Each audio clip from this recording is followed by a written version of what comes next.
Hey people, welcome back. Today we will unbox the new Anbernic Retro Emulation Handheld, the RG40XXV. I purchased this handheld through AliExpress, and I have just received it. I really like the way it looks and the color options. Let's see how it feels to play some games on it. I bought it mostly because of its looks, but also because I want to play some Game Boy and Game Boy Color on it. I think it will be good considering its vertical form factor.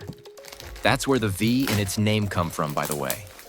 So let's check it out and also try some other higher demanding consoles on it. As you can see, this is the normal packaging from AliExpress. I actually like how well packed and protected it is, preventing from damages during shipping. And here it is, the Anbernic box. I actually think Anbernic boxes are quite nice.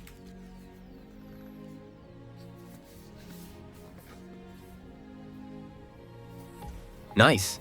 Here are the colors available: white, indigo, and transparent black.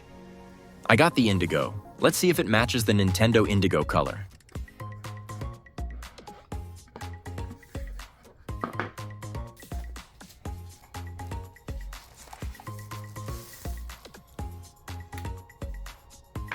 Oh, nice. I really like the way it looks and the way its texture feels on the hands.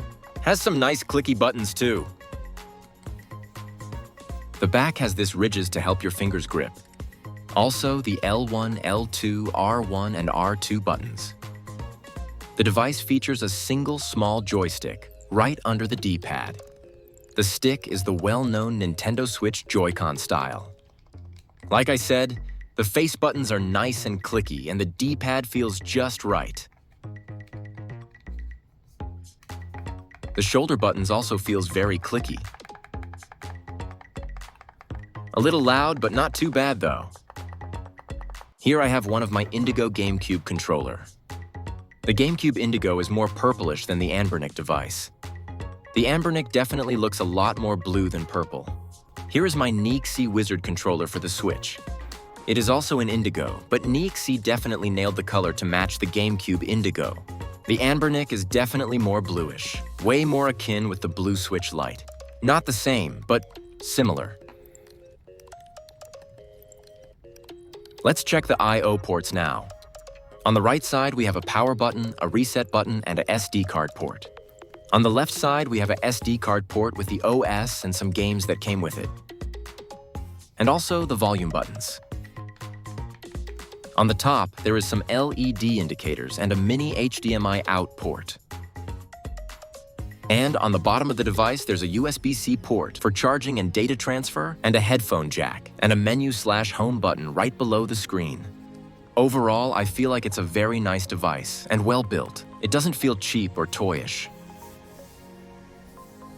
Now let's boot it up and try some games.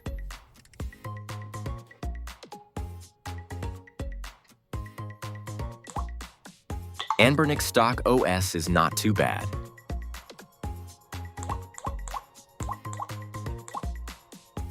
Let's try some Game Boy Color.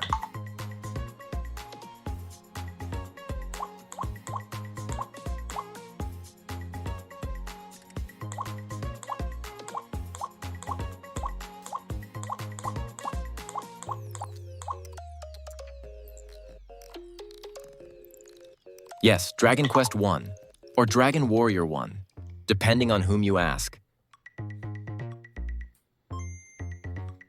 Oh, I like that a lot. The Game Boy boot sound and logo. And also that Game Boy Color bezel.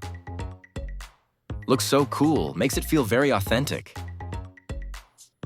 There's also an overlay, making the screen look like those old Game Boy LCD screen. Cool. All set out of the box? Nice.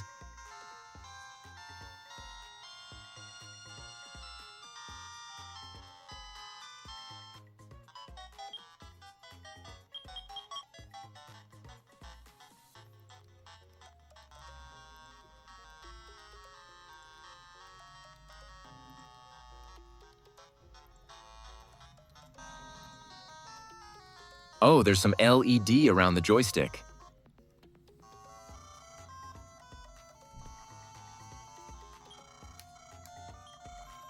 The colors look a little washed out in my opinion. I like it a bit more saturated.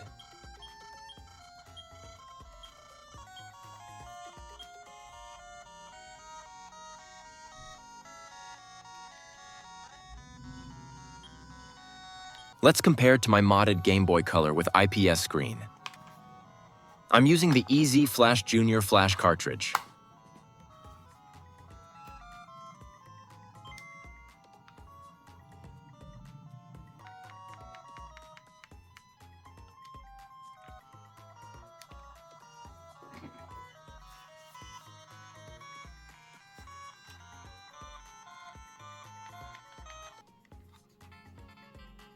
Yes, it does look more vivid and saturated on my modded Game Boy Color IPS screen.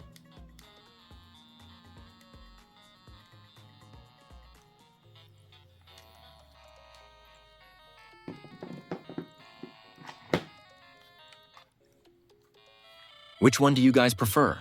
The more washed out but authentic look, or the more colorful and saturated? I do prefer the more saturated for sure.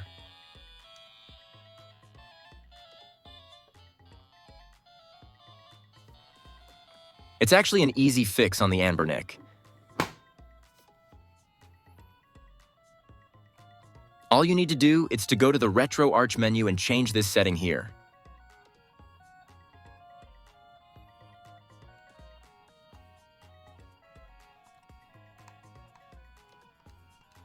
And there it is.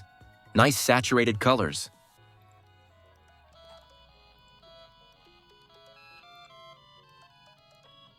All right, let's try something more demanding. How about DreamCast? We can also try that joystick.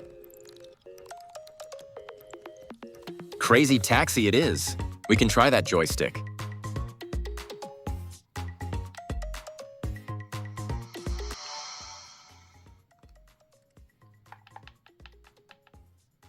By the way, if you are enjoying this video so far, please consider leaving a like and subscribing to the channel for more unboxing videos, gameplays, and more.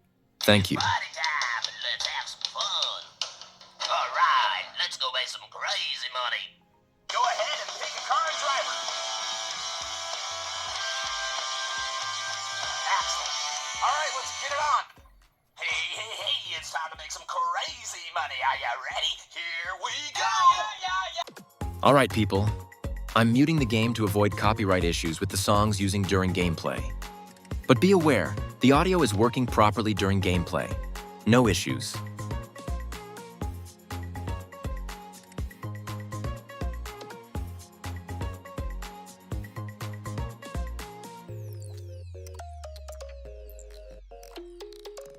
Although DreamCast runs well in this device, the experience is basically ruined if you want to use the analog stick. Unfortunately, the analog stick does not work as an analog. It snaps to the cardinal directions just like a D-pad. Come on, Anbernic. You guys need to fix this. All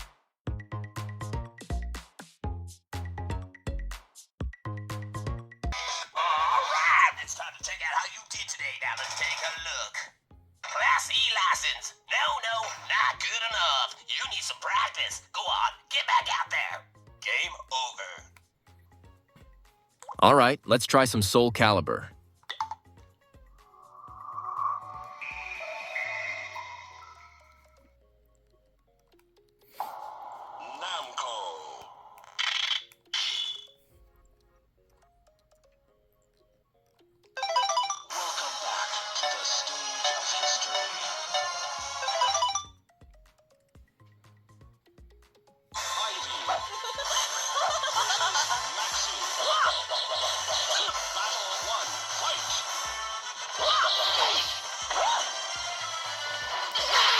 Not bad at all. It feels like it's running on normal speed. No stutters or glitches. Very nice.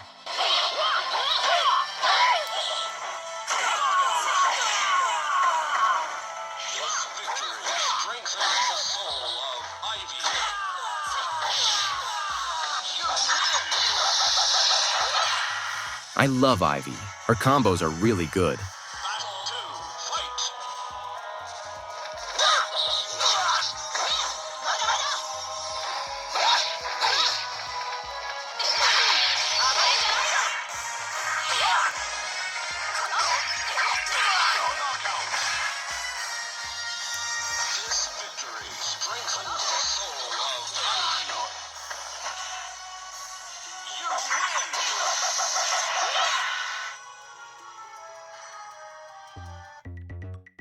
Alright people, in conclusion, I do think it's a good device, feels nice, looks nice, plays good, but unfortunately it has a big fail on my opinion, and it's that analog stick that doesn't work the way it's supposed to. The joystick snaps to cardinal directions, and it basically works as a D-pad. So, not ideal for 3D games. But I do think if you want to play games that uses more the D-pad, this is a pretty nice device.